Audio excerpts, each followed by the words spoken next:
seconds of silence. Yeah, no, it's like weird. Don't blink.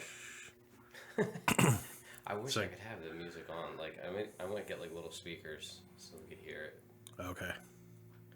But the problem is, like, a room like this, that's why you gotta have these.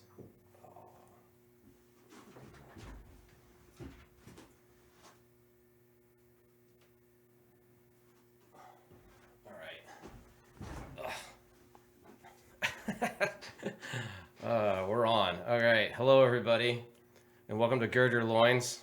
If this is a surprise to you, the name of the show. It's a funny name. Gird Your Loins comes from Job chapter 38, verse 3.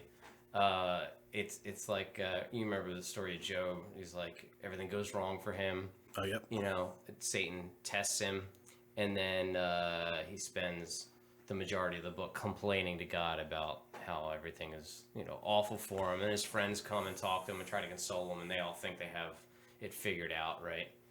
And then God finally appears to him, and he's like, okay, now gird yourself up like a man, essentially. Gird up thy loins like a man, and then I'm going to question you, and you're going to answer me. Because the whole time Job's been asking God questions and, like, kind of reading God the riot act, right?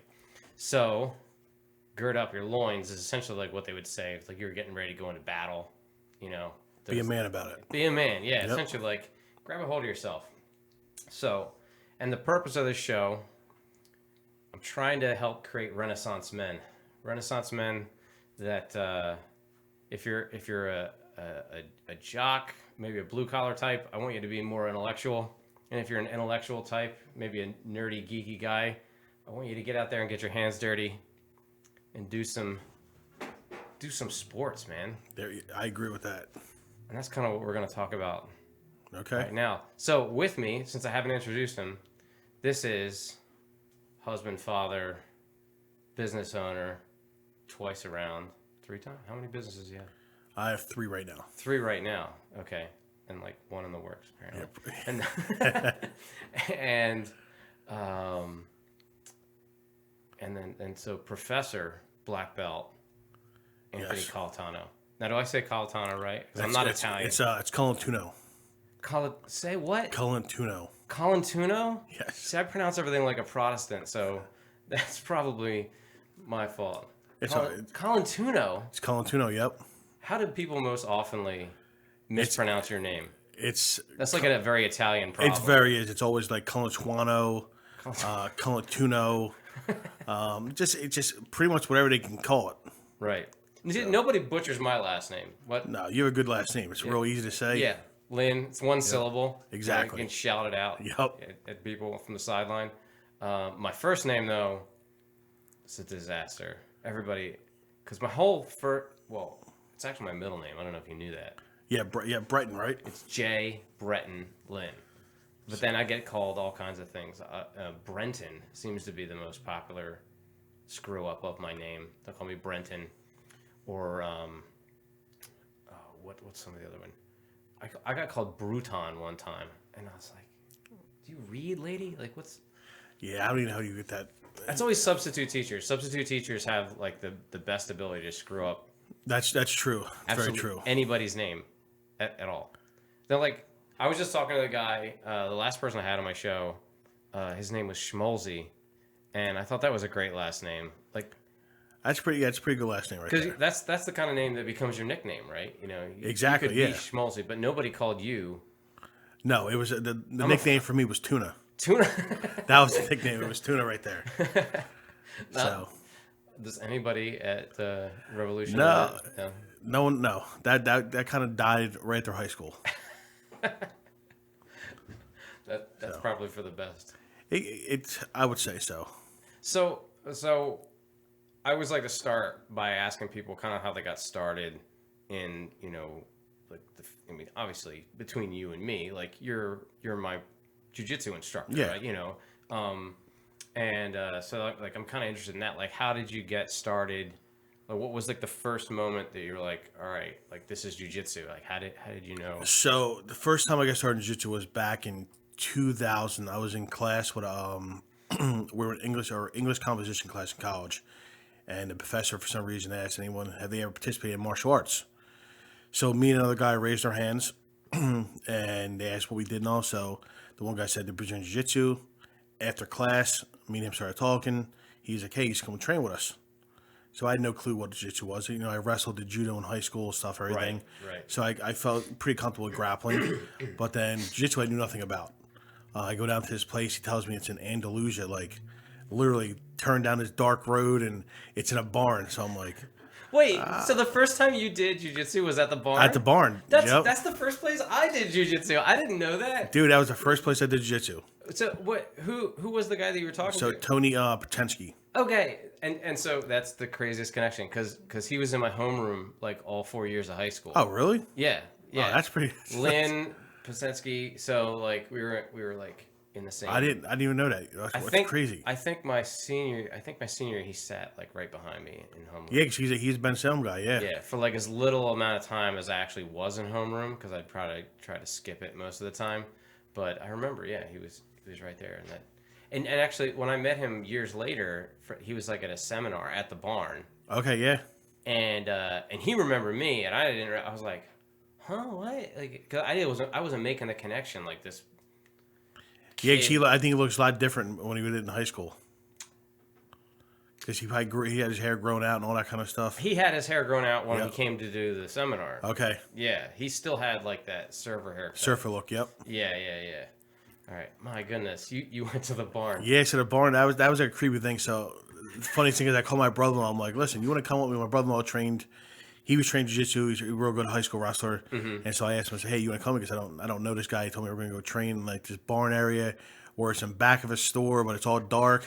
So it's got vines all growing all over it. Vines. So I was like, I'm talking about this place. I'm like, wow, I'm like, am I being like lured into something here? Like, what's going on here? Yeah, it definitely feels like that. And that was always, anytime I would invite somebody to come do jiu-jitsu at the barn, it would always be like, now, listen, it's a little rough looking. Yep. Okay? There are no axe murderers inside. I swear. There's not going to be like bodies hanging on meat hooks inside of it or something. What is it from the outside? I mean, it's creepy looking from the outside. Yeah. I mean, it's scary looking. And then you open the door, like, wow, this is actually a really nice place. Yeah. But the outside, it's almost like the whole building's like tilted to one side and the roof is sliding off. And the exactly. Missing, like some witch lives in there. Exactly. And then inside is like beautiful. Like, wow, this is a really nice matted area. Yeah.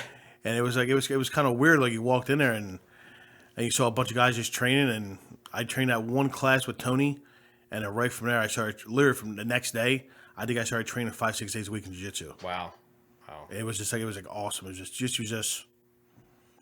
it was something I fell in love with right away. It was like a new, right, and I tell people when they first come to the gym too, I say, you're going to know after your first class if you like jiu-jitsu. Like, you just know. Yeah. It's not like you're not acquiring a taste for anything. Like, you know, if you roll the first time and you love that feeling of like, I don't know, just it's funny. Someone else's sweat dripping on you. Like, right. It's just like, if you like that feeling, you're gonna love jiu-jitsu.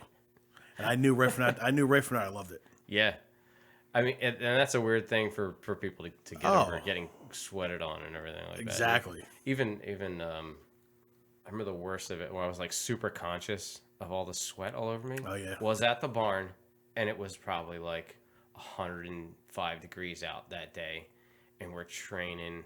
I think we're doing no gi, and the mats were just like covered completely in sweat. Everybody's dripping in sweat, and then somebody came in late, and they're like, like once you're in it, and it's like you're sweating, they're sweating. It's everybody's sweat, It's like you jumped in a pool. Exactly, yeah. And guy comes in late. He's like, like I don't want, like it's just because it's weird when you're all dry, you get on the mat, and everyone else is soaking wet. It's like it's like jumping in a cold shower. Right.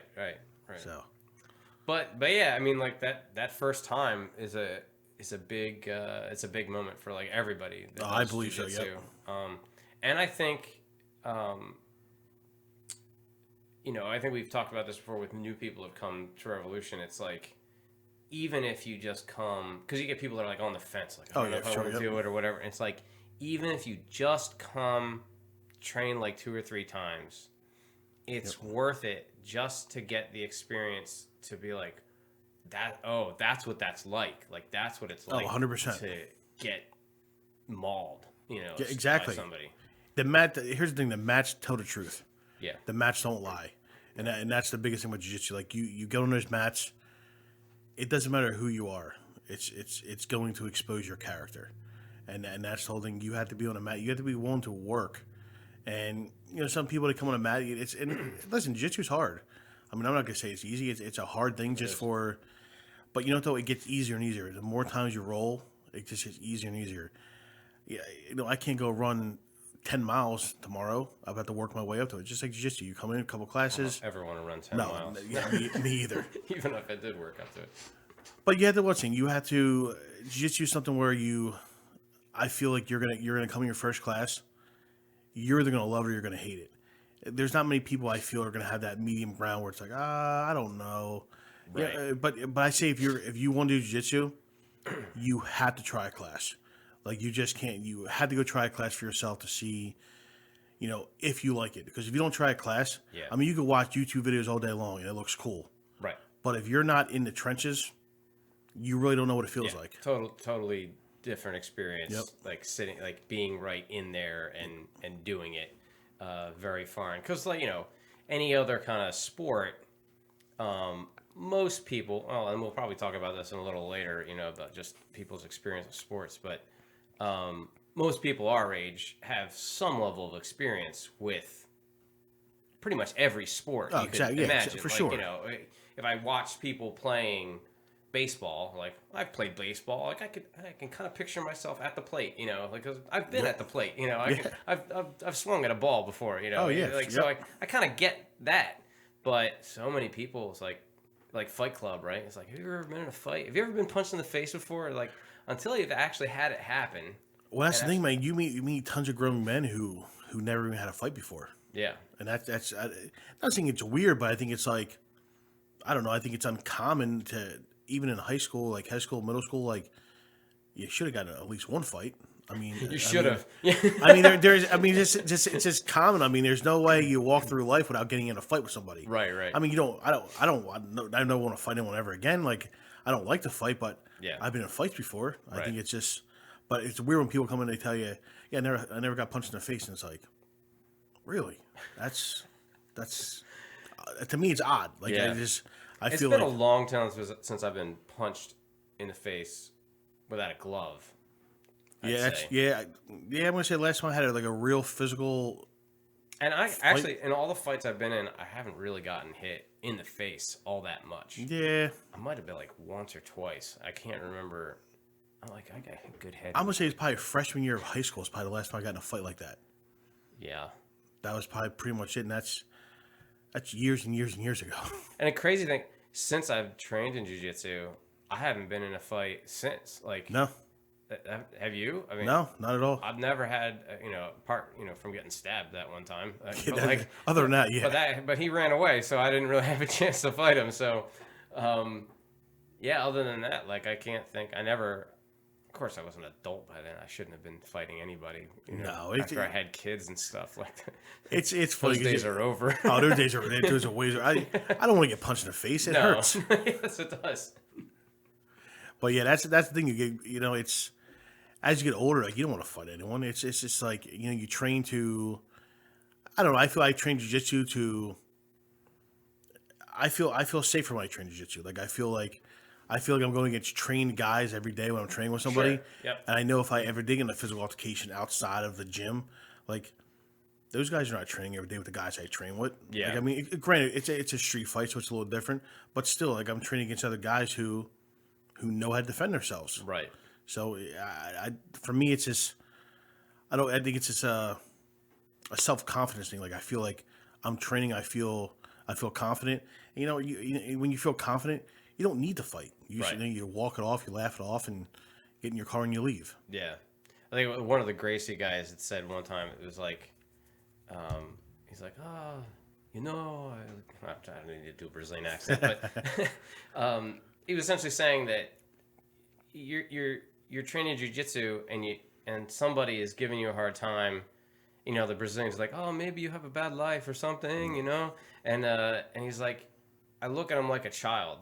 Like, would I get in a fight with a child? Like, of course I wouldn't. Like, a little kid is yelling at me and calling me names and something like that, and it's like you just pat him on the head and it's like, hey buddy, like relax, No, that's a great point. what do you have to prove? Like there's no challenge here at all. It's not going to make me get any better at jiu-jitsu, you know. So it's kind of like it's not really a thing that I need to prove to anybody. No, I agree with that 100%. It's those guys that don't train. They're with the mouth all the time, And they're the kind of guys they're the first guys. Once you take them to the ground, you do what you need to do. They're the first ones. You assaulted them. Right.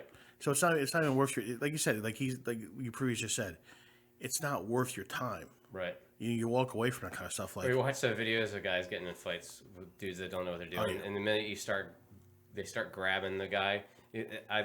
I think this is like the common phrase you always hear, like "Get off me! Get off me!" Yep. And then,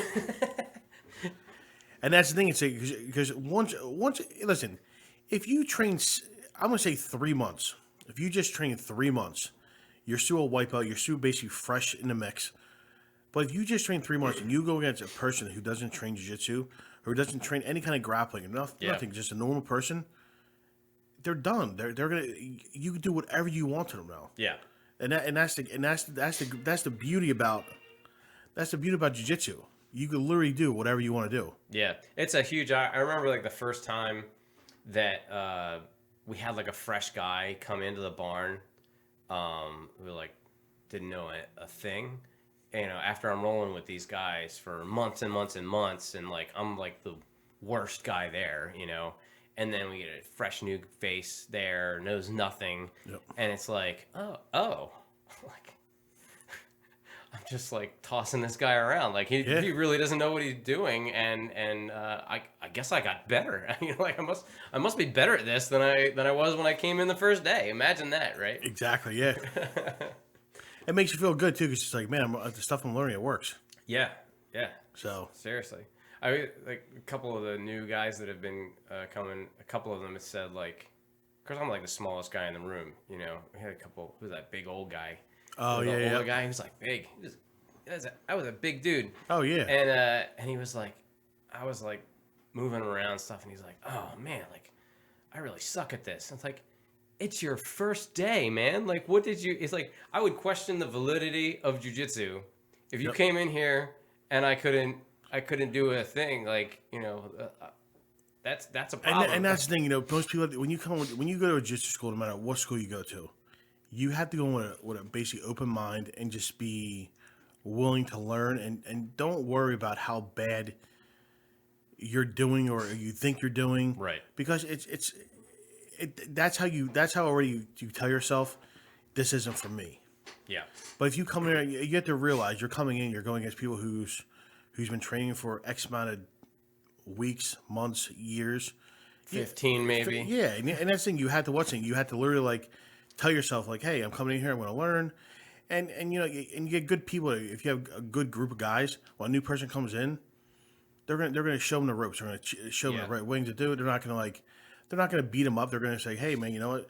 Instead of doing this, put your hand here, or make sure your posture's up, stuff like that. So you're walking these new guys through it, and that's the key. Like, so the people at the academy, the students already need to be able to come in and help teach as well. Yeah. But then when the new guys come in, they have to be open minded. And I think if you had that combination where you have everyone at your academy is just a great person and they're willing to help, and then you got the open-minded person, I mean, it's straight success. Yeah, I was telling the one guy, I don't want to use anybody's name, the young police officer guy, okay, really yeah. good shape, yep, and great attitude, like really top-notch fella, and but strong, strong as an ox and everything. And I was just telling him, it's like, you can roll with somebody and you already have that tool. You're strong, you're in shape, like you have that tool. You can rely on that. Oh yeah. Your physical athletic ability. You've got that already. So you can spend 4 minutes rolling with me and just being tight all the time, and we'll just sit here in my guard for 5 minutes, and it's like, what are we doing?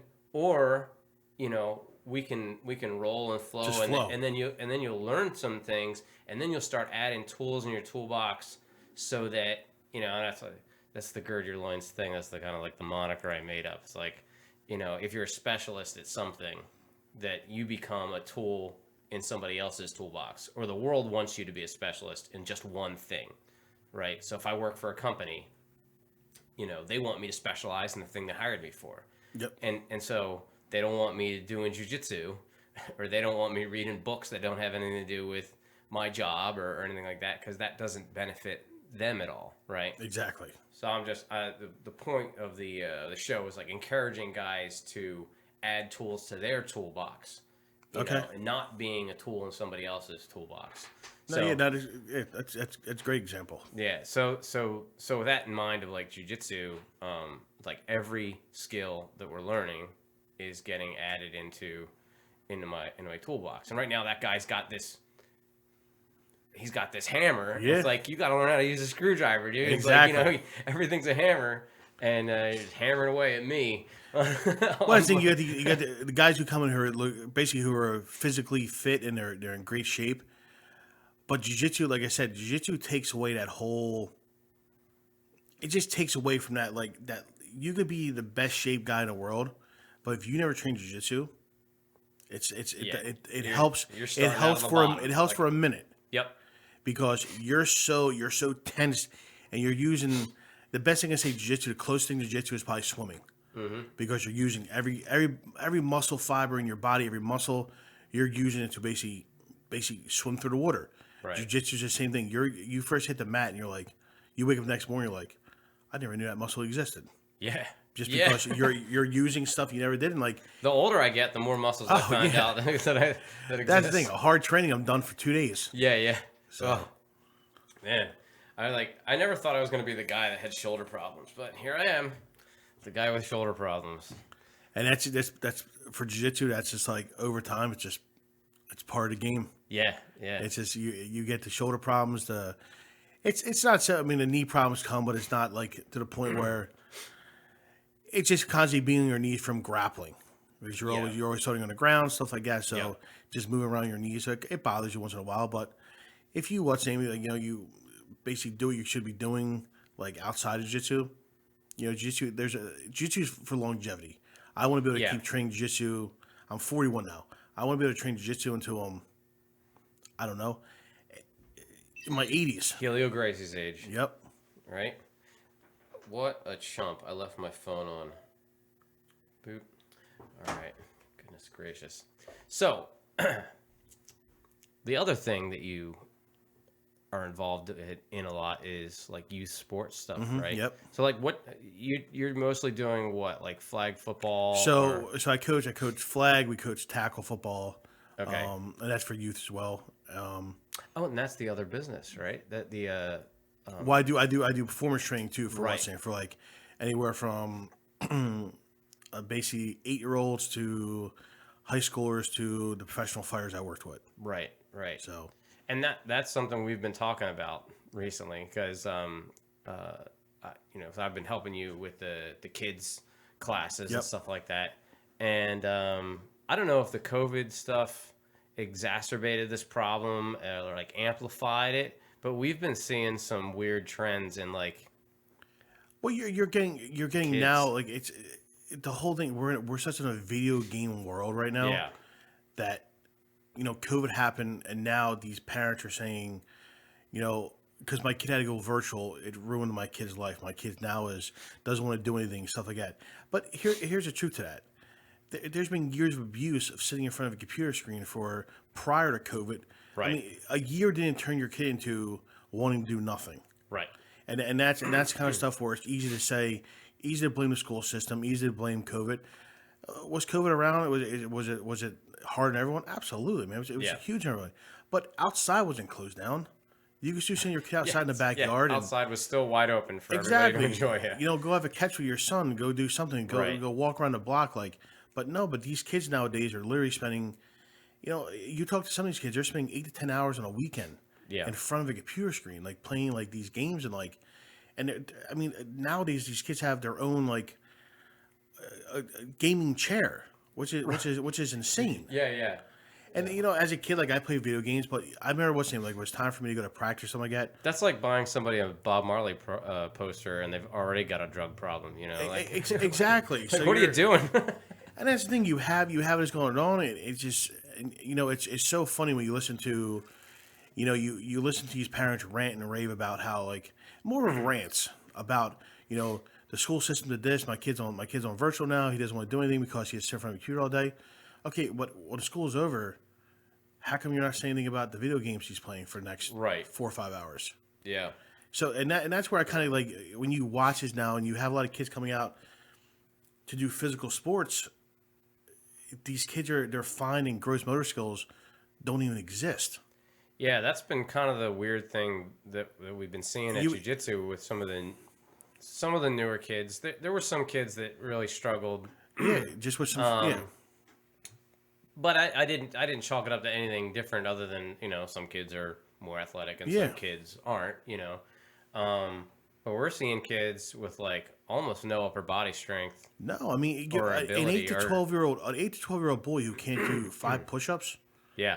I mean that's to me I think it's.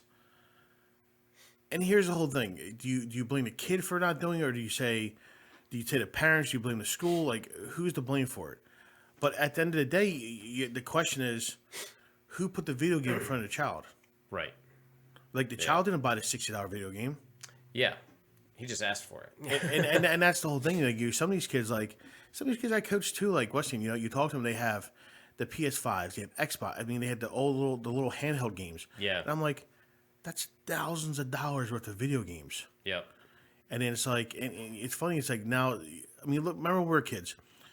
The streets we packed, where we out there at the basketball courts, playing football, whatever. Yep. I mean, you go outside now, there's no kids. Yeah. They're just all in the house and they're playing. I did see 4 kids walking to the basketball court on the way here. And that's like, I was like, oh wow, like, that's like spotting Bigfoot. Yeah. I mean, it really is, because now you just have that. And I took a picture, but it's like a little grainy. You might not be able to so make it's it like, out. Yeah. It's like, what is that? Is that kids? But you said you go back to there, and it's like, in our society today, all we're doing is just blaming, especially for the past year and a half, we're blaming COVID. Has COVID interfered with all our lives? 100%. It's caused a lot of problems, stuff like that. But the thing Mostly the government. Yeah, that's another topic. Yeah.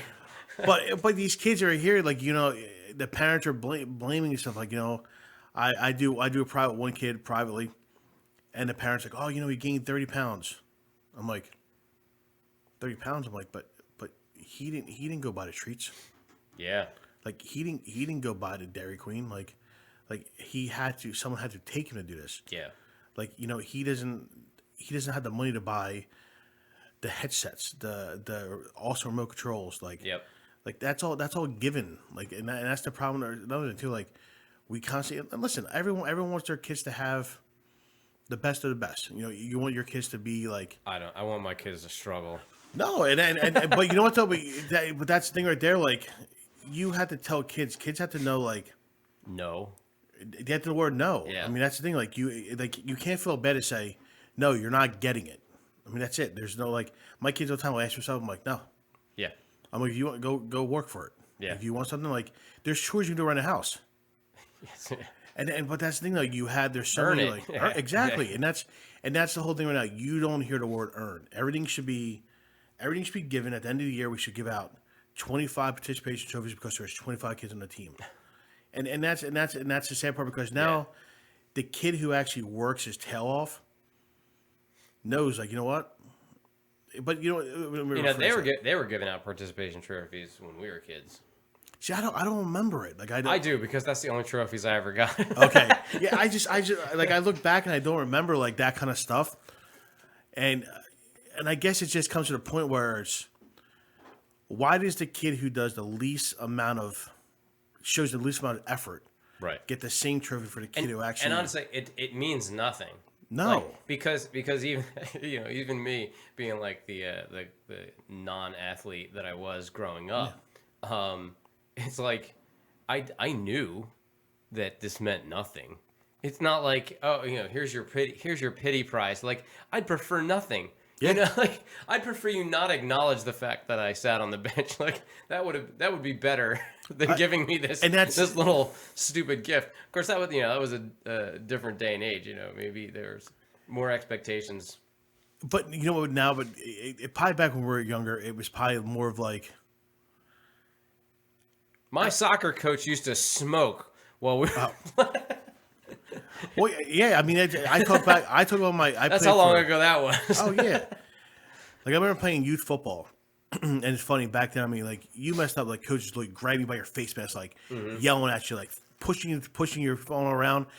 And I remember going home. A couple of times. My mom like, he grabbed me by my face mask and drug me across the field. Her question was, "What did you do?" Yes. Yeah. Right. I'm like, "What?" Yeah. Yeah. I'm like, "What do you mean? What did I do?" I'm like, it's in my mind. I'm like this guy's like giving me the business every day for no reason. Yeah. Yeah.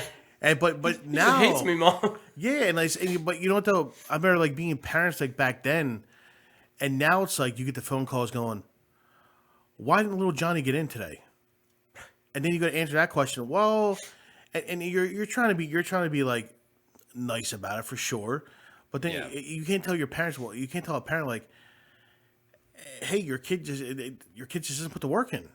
Yeah. They don't want to hear that. They don't But want like when I was yelling at the kids yesterday during their warm-ups, like you can at least come to this line. Look, when you're doing this drill, you can make it all the way to the line. Like even if you're doing terrible, you don't have to stop halfway through, throw your hands up in the air, and go back on the line. Exactly. You can come all the way, or maybe even a little bit further. You can show effort. Right. That is the key right there. Listen, everyone doesn't have to be the greatest athlete. You know, some people are born being very gifted with being gifted, and they're talented and stuff like that. But listen though, but everyone can show effort. It doesn't matter what you do in life. If you show effort, no matter listen, when I mow the grass, I'm trying to be the best grass cutter out there. Right. I want people to look at my grass going, man, look at that edges. Like you know, you take pride in it. Right. It's just like it's something. If you take pride in something, you're going to show effort. Yeah. And the problem is we're not teaching, like we're giving wrong like messages to these kids saying, you know what, here's a trophy because you're a part of the team, and then you had to get the same thing that says, you know, whatever year it is, stuff like that, and that's the same trophy to kid who literally, you know, broke his back for the team, like literally carried the team, the team, and going, you got the same 5-inch trophy, right? But it's not fair to them because it's like we have to show like when someone does something good, we have to show we appreciate that. You have to show appreciation for hard work, and that's the whole thing. And for everyone to get the same rewards, I don't agree with that. Like I just don't. I don't agree with it. I think it's very like. It's a communist plot. That's what it is. It is, and you have what's name. You know, some parents are fine with it. We go to jiu-jitsu tournaments, for example. There's 2 kids in division.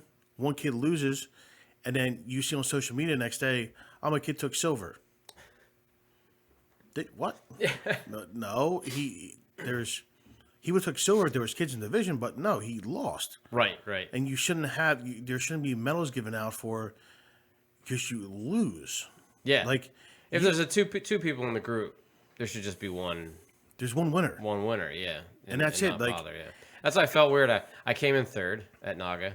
And there were 3 people in my group. And that's the thing. Like, why did I get? I wasn't expecting anything. It's like no, and it's hard to say. I talked to other. Like, no, there were 4 people. Okay, there were 4 people, but I had a bye. Oh, there you go. I had a bye because I was the oldest guy in the group. So you technically got to win. Oh no, they bumped me up a weight class. Okay. So when they did that, they said you get a bye in this group because you're 10 pounds lighter than everybody else. They technically give you a win. Yes, yeah. So I came in third. Yep. Yeah. Yeah, that kind of stuff. It's funny for even see as an adult though, right. But you can't tell like like a kid gets that medal. Now in his mind, he's gonna hang that silver medal up. He's gonna be proud of it and stuff like that and everything else. And granted, the kid should be proud. He trained, whatever else and all. And he went and competed. It takes a lot of guts. Dude, competing is like one of the hardest things. Yeah. Like still like Weston. Last time I competed was 2017 or 18. I still get to the point where I get butterflies in my stomach where I almost make myself sick. Yeah. because it's just no matter how many matches I've had, I've it feels like the very first match. Yeah. And you got to give credit to that kind of stuff because it takes a lot to step on those mats. Yep. You got tons of people around the mat looking at you. It's a huge venues these places are. You're a young child, so Different intensity. exactly. Do I think they should get a medal for it if they lose? I wouldn't really say a medal. I would say maybe a pin for for coming to compete. Yeah. But I don't think you should get the same medal that hangs around the neck as the kid who won. Right. The gold or medal. And more. I mean, obviously, it's not the same medal as the gold medal kid. Yeah. Obviously, but it is the same as the kid who came third in a group of 15. And that's kind of the issue there, Exactly. isn't it? Is that that's not really what you did. I mean, you didn't come in third out of 20. You came in third out of 3. And that's the thing you have. And that's the thing you don't never know where. And there's nothing wrong with encouraging kids and building their confidence. Right. And, it's good sometimes have a match stuff like that. But you also have to. But as a parent and as a coach stuff like that, you have to let the kids know hey, the kid won stuff like that. If you want that gold medal, you want that sword because not good because that's awesome swords. They got pretty good swords to the kids. Now we got kids all over the country wielding swords. Like Anthony, what are you thinking here? Like this is exactly. We got a violence problem as it is in this country. You're swords exactly right. To little ninjas. Yes, you're giving kids who trained at swords. Yeah. So, but you see those swords and it's a cool little thing. Like kids got a sword on. You see them walking around. You see them walking around the arena, and they're like, oh man, they're like, I really want that sword. And it's like when you visually see that, as a child or even as an adult, you're just like, wow, I really want that. I really want that sword. Push yourself toward and it. then you tell these kids, because they're coming to my coach, how do I get that sword? I'm like, you got to train hard, man. I'm like, it takes a lot of work to get that sword. Yeah. Yeah. And it's like, and that's the thing. We have to, for my 2 kids, I have twins.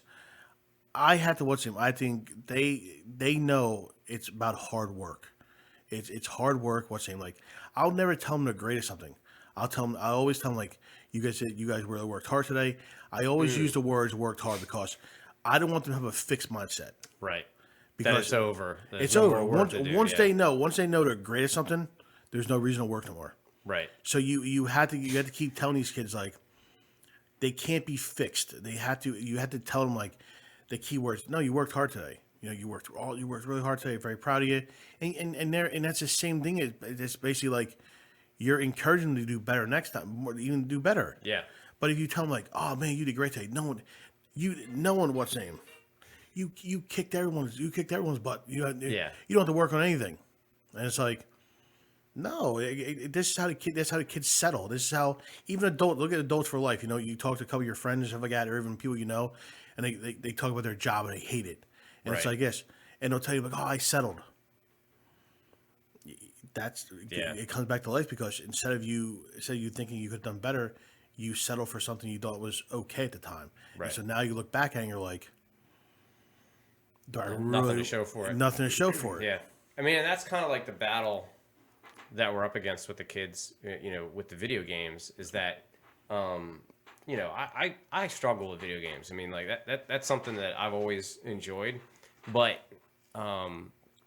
it's the kind of thing that you get that little tiny endorphin rush, that little bit of a reward in your mind that you did something. You didn't really do anything, right? Yep. I mean, you sort of did something, but you got a digital nothing, as a reward, really, and then you really have nothing to show for it at the end, unless you're competing and you won, some tournament or something. Exactly. But how many people are really doing that anyway?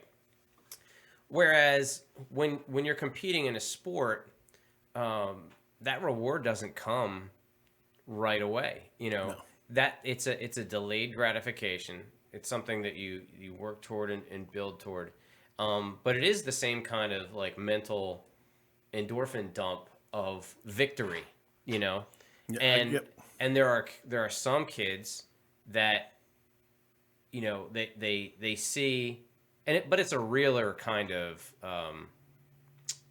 reward, that you've actually done something, you've actually pushed yourself towards something, you've actually worked hard towards something, and then you've also like got the physical benefit of the other endorphins of the exercise and stuff like that Exactly, yep. everybody enjoys from doing physical things. But with video games, it's a cheap substitute for that kind of That instant gratification. it comes Yep. quickly. If I don't like it, I switch to a different game. I shut it. Yeah, I die. I shut it off. I restart. Right. Yeah. It's no big deal. Right. And so is there some kind of like it's like what's the switch? How do I get my kid to like strive toward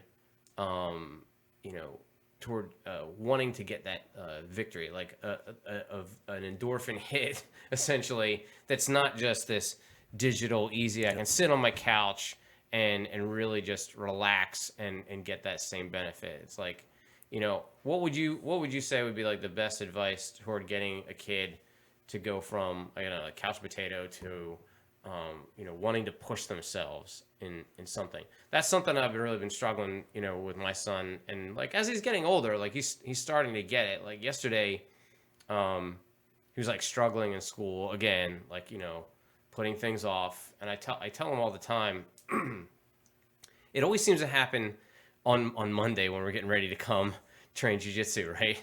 And we'll get in the car, and I get in the car with him, and I'm driving there, and I'm like, dude, again, like, really, here we are, like, schoolwork, you're in the hole again, and it's like, you knew it was going to happen, what have you been doing? You're distracting yourself with stuff, you're not doing your work, you're putting things off, and you're digging yourself into a hole, and I for years I've been trying to get him to understand. It's like it's almost like God's providential method of having him learn that it always seems to get revealed on a Monday afternoon right before we go to jiu-jitsu. And so it's like, listen, you've got a chance here in a physical sense to like symbolically dig yourself out of this hole. You don't have to think about your problems. You don't have to think about schoolwork. You don't have to be distracted with anything. All I want to see you do is focus on jiu-jitsu. That's all I want you to do. I want you to work hard, and I want you to be a little bit mad at yourself.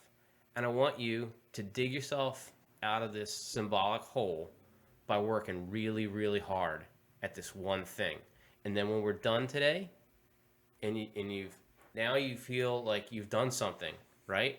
We don't have to, like have like a real good cry over something. You know what I mean? It's like just like you're mad at yourself, and you just like you're fed up with whatever it is, and you're furious at yourself, and you just want to, God forbid, have to go for a run or something. Something like that. It's like, does the run actually help you accomplish anything? No, but you're just kind of like physically letting off some steam, And yesterday he did that. Like yesterday, like he put some real effort into it, and it's like, okay, do you feel better now? He's like, yeah, I do. Like, because he was really feeling upset about with himself. It's like feel better. Good. Now, like, let's put her one foot in front of the other and get this figured out with the school stuff. But it was good to see him like symbolically dig out of that hole that he had dug himself in by like really just channeling it all into this like physical wrestling match. And yeah, that burns the energy out. I mean, it burns the energy out of the kids. It makes them like when you have a talk like that, it just shows them too like they could do it. Yeah. If they put their mind to it, they could do it. Yep. And that's the whole thing. Like you were saying, like, what can we do to get them, off the couch, stuff like that. Well, here's one of the major things with parents, and you have to find what your child's interested in. That's the major part. Yeah. And that means you have to talk to your child. Yep. You have to figure out what's important, what gets them going in the morning. Like what gets them excited. Listen, every father dreams of their kid playing football. Every father dreams of their kid playing baseball. But here's the whole thing though. That same kid maybe likes the bowl. Maybe he wants to play table tennis. Exactly. So you have to find what's going to get them going, because if you bring them to a practice, and over years I've had kids even on the high school level, like coaching. Yeah. You have kids who truly don't want to be there. And what that does is it just, and then the parents are getting constantly getting mad at them, going, "I don't know why you don't try." Listen, they truly don't like the sport you have them in. Right. They're not going to have fun with it. And as coaches too, when you're coaching youth kids and high school kids, high school is a little different, but more of the youth kids, you have to make it enjoyable. Like it has to be enjoyable because if they're having fun, they're learning. It can't be like you can't have like a military environment for kids. It has to be fun because if you make it every time a kid comes to class, it's just work, work, work, work, work, work, work. It's like going to school. Why do you think, like you were just talking about, why do you think we have so many problems with kids going to school and coming home going, it's always like, I don't want to do my homework, I want to do this. Because they're burned out by the end of the day. They go to school from, most kids are going to school by, I know my kids, I think they start at 9, 10, and they go to 3:34. It's a long day. I mean, you're sitting here listening to the teacher talk the whole time. You're trying to get all the schoolwork in. You're burned out. And then you come home and then you got more homework on top of that. So it's Yeah, I think it's brutal. I mean, like I don't get the homework. I mean, that's why I didn't do any. Yeah, When I was in high school, I just kind of like did as much that I could get away with, like do as little as I could get away with, and just pass with C's. That was good enough for me. It's like, and that's some things, and it's passing with C's, passing with B's, passing with A's. It's listen, not every kid's gonna be an A student. right. And that's what we have to start looking at as society too. Like we treat all these kids as they're all equal. They should all be all A students. They all should be doing this. They all should be doing that. No, man, everyone's different. Like these kids, these kids are different. Like you're not gonna get kids like what's in like I have like I'll get a couple kids a few years ago like you tackle football. It's a very tricky little thing. I think like kids who are coming out for that sport, I think parents need to realize too, like, if your kid's truly not into that, they're gonna get themselves hurt or they're gonna get their teammates hurt. Yeah. Yeah. So you have to make sure like they really want to be into that sport because it's a tough sport. It's tough, Yeah. especially when you put the pads on and these kids are coming out and they're. Some of these kids, I mean, not every kid, but some of these kids, they develop quicker than others and they can hit hard and everything else. So I think for us to get these kids off the computers, I think you have to start using the word no, like no more time. Like you have, and listen, there's nothing wrong. Like when a kid comes from school, let them have a half hour downtime. Let them play on a video game. Right. But after a half hour, it has to stop. It just has to stop and say, "All right, we're done playing a video game." And I get people, people are working, parents are working. Me and my wife, we both work. It's tough to just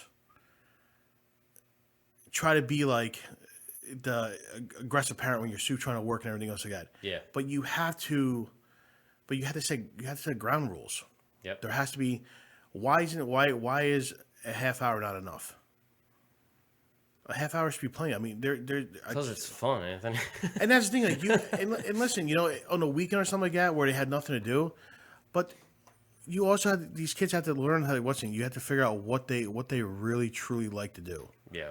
And that's the thing. You can't put them in like not every boy's gonna like football, not every boy's gonna like baseball, and I think that's where a point where not every kids. I think we're talking about.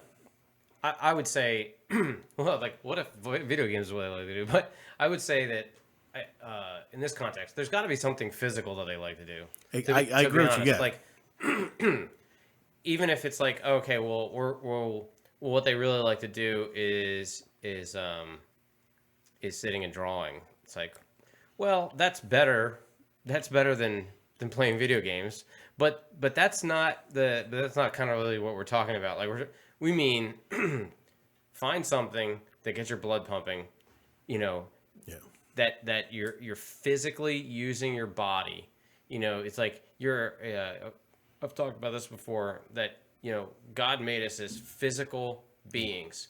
You're a spiritual being, but you're a physical being as well. When God made Adam and Eve, they were physical beings that he created. So that's what a human being is.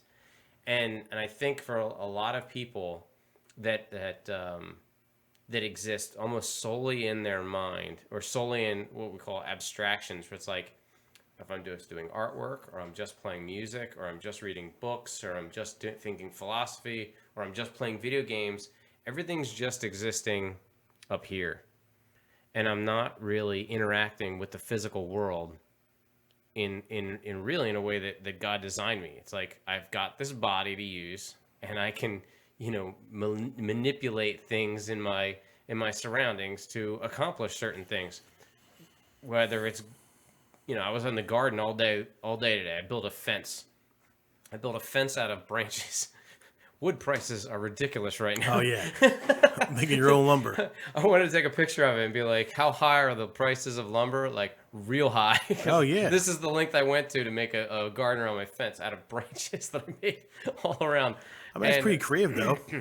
Yeah, I did it with an axe. I like flattened them out, made them nice and flat, and I just kind of like hammered them together, nice. and made this like Stonehenge looking thing out of branches around my whole garden.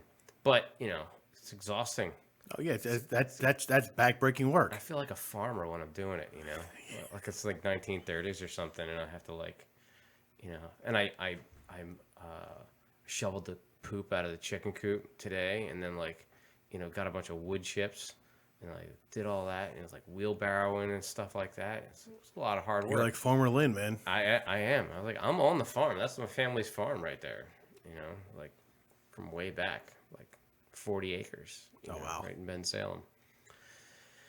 Yeah, but those days are long gone.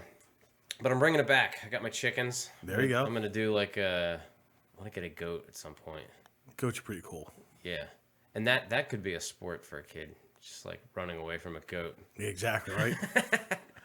Go get the goat. But yeah, like even if it's something outside, even if it's like gardening, working outside, ride your bike, some kind of something. Like, right. And listen, how much did we ride bikes when we were kids? That was it, man. I was thinking your bike. Your bike was your thing. Like that was like, if you had your bike, that's all you needed. Yes. Yep. And now, and that's the thing. Like these I don't kids even want my kids riding around. No, that's Not where I live. Well, I think it's dangerous now too. I mean, people. Yeah. I mean, putting your kid on a bike in a neighborhood. Like even when I'm driving down to the school. Like you see kid like driving through neighborhoods. Like I mean, these guys are driving around here like it's a drag race. Yeah. Yeah. So it's especially on my street. Oh yeah, where you live, it's like that's. I mean, they're flying up and down there. Yeah, it's a major intersection, man.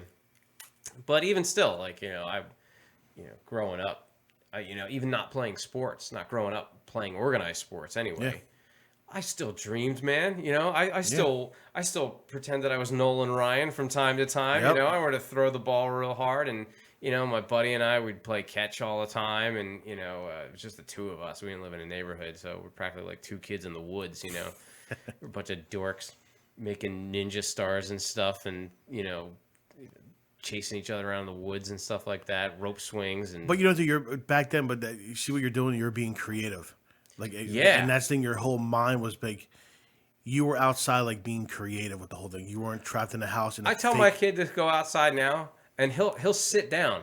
I'm like, what are you doing? I was on the same property that we're on now. It was the same property. I spent a ton of time with my cousins as a kid. And we would play, what did we play? You played guns, right? Wasn't that a game? Oh, yeah, yeah. You're just playing guns. Like, what is that? Like, you're not even out. That's illegal now, You can't play guns. But what do? You just get a stick. Like, this one sort of looks like a gun. Yeah, right? It's like, I'll take care of this one. I got you. Yep. And then 15 minutes arguing about who got who first, But, But you had fun. It was that was like when you were having fun, like, I think when we were growing up, it was the biggest game probably when we were growing up was probably Contra. Gotcha. That was probably like the biggest game like when we were playing. But though it's up, down, yeah. left, right. You got the A, B, select 30 start. guys for that. I say select start. Most people don't know. If you're gonna play 2-player and get the 30 lives, you gotta hit select start.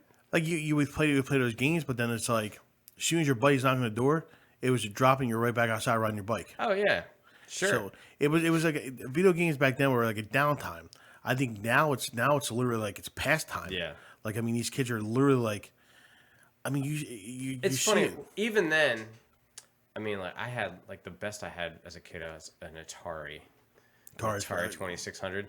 And my buddy next door, he had a Nintendo. Like, he had a legit Nintendo. And I wanted to play with that thing so bad. Well, that's cool. When Duck Hunt came out and all that stuff, like that was like... Dude, a gun? Like, you shoot the TV? Yep. That's all I wanted to do was play Super Mario Brothers or Castlevania or something, you know? I'd be knocking on it every morning. I'd be like, yo, let's play some video games. And I remember he'd go away, you know, during the summer to, like, the shore. And then, like, all I could think about was that Nintendo was sitting in his room in the house next door, and he ain't even there to play with it, and it's just not being played with. And I'm just stuck with trees, you know? That's all I got. But, yeah, so my video game addiction started real early with all that. But we would go out. So it's like we'd play Contra. Yep. And then what would we do if we'd get kicked out of the house? Right? That's parents would be like, you've been staring at that thing for too long, both of you, you know, because, you know, his mother was like my mother, you know, she was like, get up, both of you two, and go play outside. And we'd go play outside. You know what we would do? We'd play Contra in the woods. You make believe it's something like that. Right. I still remember watching as a kid. Mom could call me, and I hate to admit it was karate class. And I had to go. Yeah, so that's why you raised your hand. Yep. I was like, oh man. Call back to the beginning of the podcast. I'm like, I can't do this. But my mom's like, all right, it's time to go. And I remember I'm playing. It was called Desert Strike for Genesis. Yeah. And for some reason, I still remember the game like it was like yesterday. Right. But you flew a helicopter around like stuff like that. You rescued like all the guys on the ground. Yeah. And so my mom kept calling me. She's like, let's go. We're gonna be late. You're gonna be late. And I'm like, I'm not going today. And because I wanted to play a video game. Unless you millennials are thinking that this game in any way seemed like flying an actual helicopter. No. It was one of those. Back then it was cool with graphics, but now you look at it now, you're like, wow, this is really bad. I had a great imagination. Yeah. So we're playing this game. I could tell my mom, she's like, you got to go now. We're going to be late. And we were probably like, I grew up in South Philadelphia. So we were, anywhere in South Philly, it took a half hour to get to no matter what. So I remember we had to go from our house up to 10th and Oregon. That's where it was.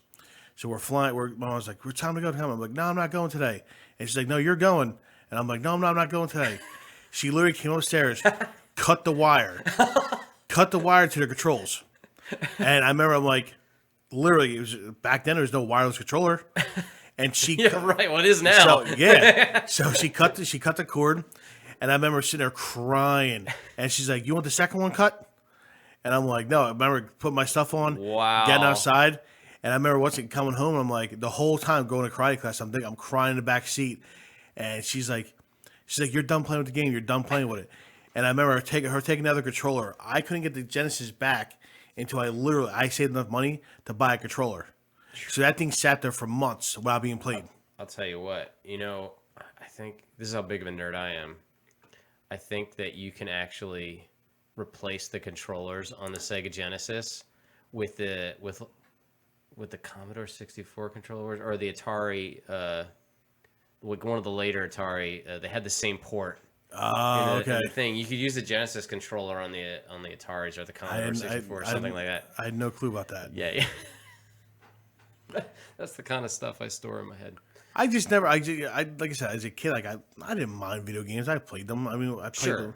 I remember my freshman year in college, in my room, I played Siphon Filter like there was no tomorrow. They're so good now, dude. It's ridiculous. They're so good right now, and it's like everything in me to try to not do it when I want to just relax at home. You know, it's almost better for me to just sit and watch TV because you know, then at least I can interact with people in the room. But when I'm playing a game, it's like, you know, you're locked in. Oh yeah, you know.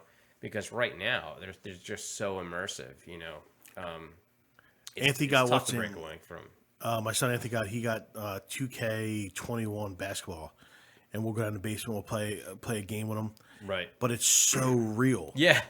Like, dude, I remember back in 2005 playing Madden games. Oh yeah. And my dad would walk into the house and be like, "Who's playing?" You know, like what's this? And it's like, Dad, it's a video game. And the graphics sucked back then, so I don't know. Yeah. I don't know what he was thinking. Yeah, because now I mean, it looks like a real, like it looks real. Yeah. Like I mean, Madden 21. I mean, it looks like you're playing a real football game. Right. I mean, it's crazy. But like I said, I'll go down and play one game with him. The guys are kneeling on the sidelines and everything. Yeah, I'm playing one game. I'm like, all right, I'm done, bud. I can't do no more of this. It's an uphill battle for the kids, man. And and that in some respects, like well, like right now, Jonathan, my son, hasn't been playing any video games at all. Like he's been grounded for like half the year, like from playing any video games. But it's almost like I want there to be a bit of it in his life because he struggles with it so much. And I don't know if this is the best idea, but it's not going to go away. It's not going to go away just because he's out of my house when he's grown. And I know that because I struggle with it too. So I know if he's struggling with it now, he's going to struggle with it. And if the games are the way they are now, in 10 years, it's gonna be when insane. he's 22, like, what are they going to be like then? And he's going to have to combat that kind of attraction and that kind of addiction. Yeah.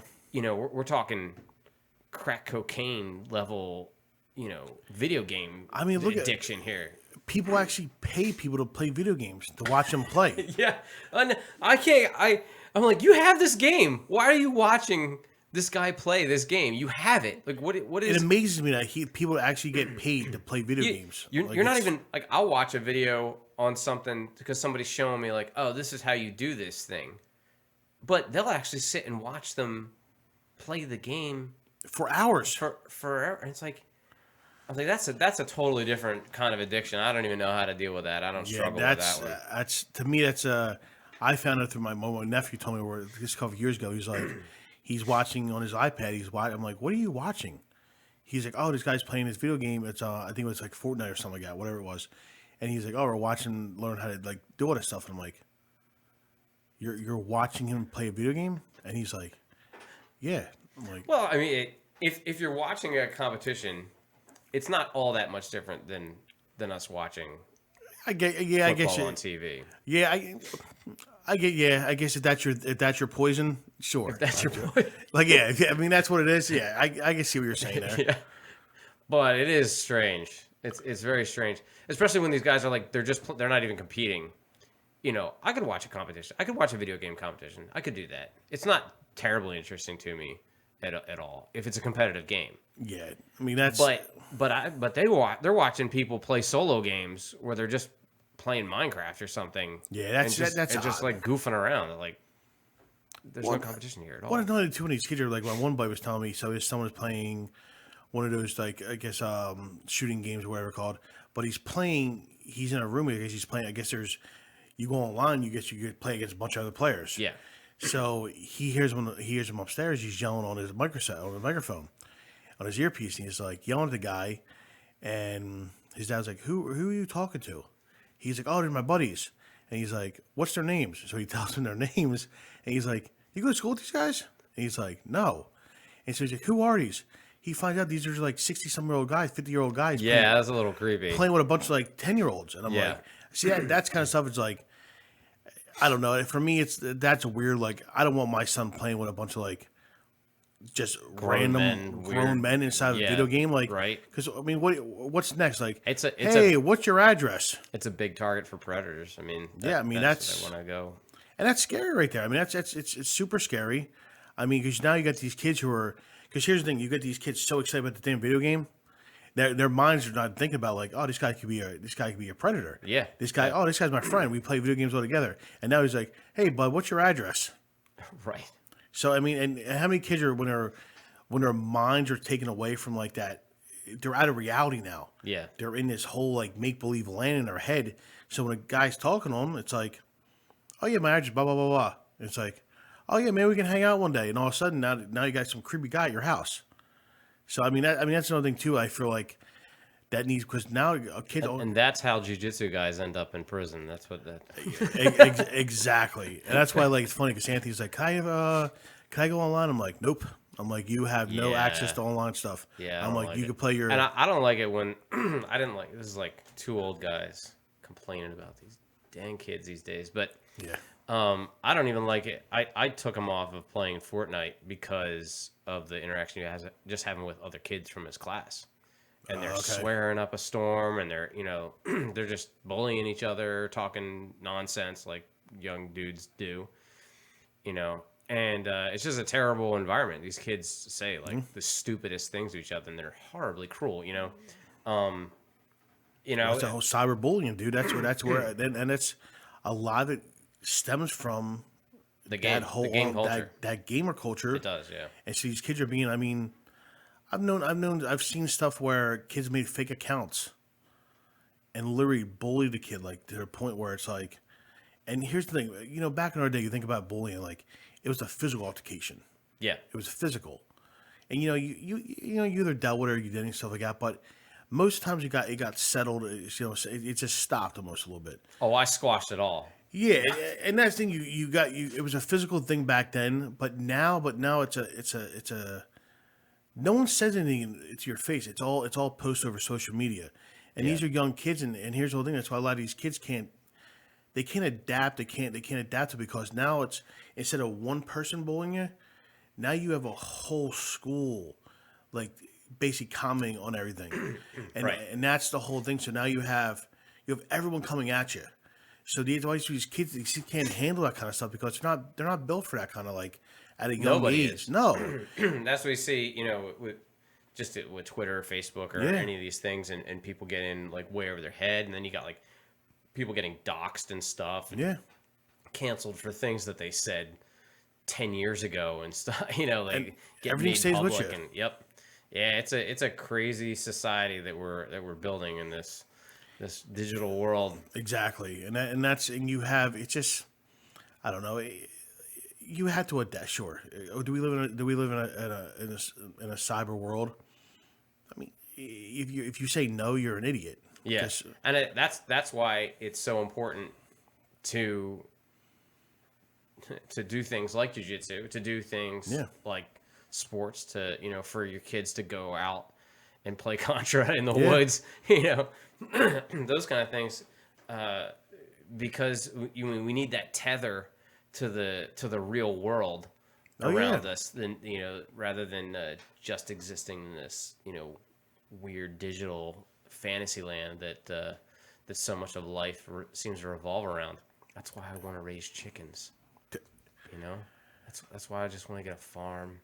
Live in the woods. That's like friends of mine, man. When COVID happened, they moved to I don't want to say where, but they moved to a beautiful place where they're on over 40 acres, rolling hills, and it's like Right. they started a farm. I mean, that was it. My camera died again. Okay. I need, I should really invest in something more than just $15 webcams. So it's just zooming in on you, man. So Oh man. you got to keep us going here, Anthony. So You got to keep us alive. Let's see, reset. It'll do it. We had a wide shot, and I'm back. I'm alive again. there you go. Nobody even noticed.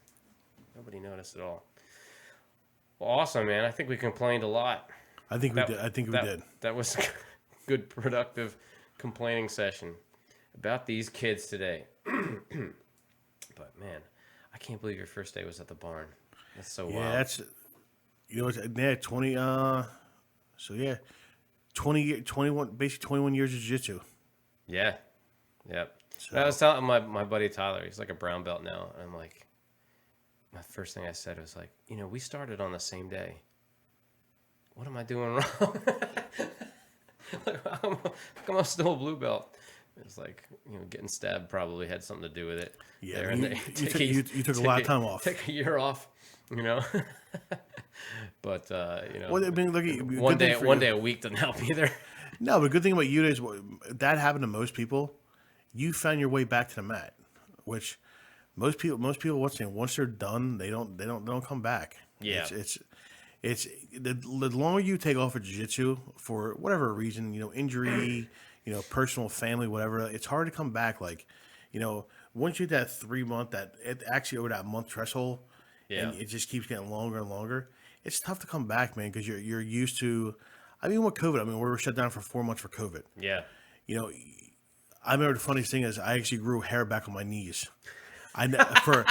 My knees were never in 20 years I never had hair on my knees. because it was always gone from jiu-jitsu. Do I even have hair on my knees? Yeah. I don't train enough. I still have hair on my knees. Because you see, like, and you're like, wow, and you're like, I'm like, man, I never seen hair on my knees. And then all of a sudden, COVID happened. And like a month later, I'm like, holy smoke, I grow hair back. That's so weird. And so it's just weird because you notice that kind of stuff where it's like, and I remember going back on the mat after we were off for 4 months, and I'm like, I remember training. I'm like, man, came home the next day, we were doing it wrong. Like it felt great, like being back on the mat, but I was so physically sore. Like I was like, I'm like, man, this is brutal. Yeah. And we all shut down when COVID first happened. You had no clue what was really going on. So everyone took like extreme precautions. Right. So we really didn't train for 4 months. Like even my best buddies who I train with all the time, we didn't train together because we had no clue like what was really going on. We're like, you know what? Let's go hiking in Tyler State Park. They had us fooled pretty good, man. Yeah, they got us. They're not gonna get us the next time. You're not gonna get us the next time. 15 days. No, exactly. No, thank you. We see what you're doing now. Yep. We see how it goes. Oh man, yeah. So, well, it's been a minute and 10. This has been the longest one so far. Oh yeah. So yeah, it's definitely good, and I'm just happy being here. Yeah, thank you, man. I hope everybody watches this. We'll get all the Revolution people to check this out. We will. And everybody's gonna call you Tuna. Yeah, I know, right? It's coming back. Yeah, yeah. Play the outro. See you later, everybody.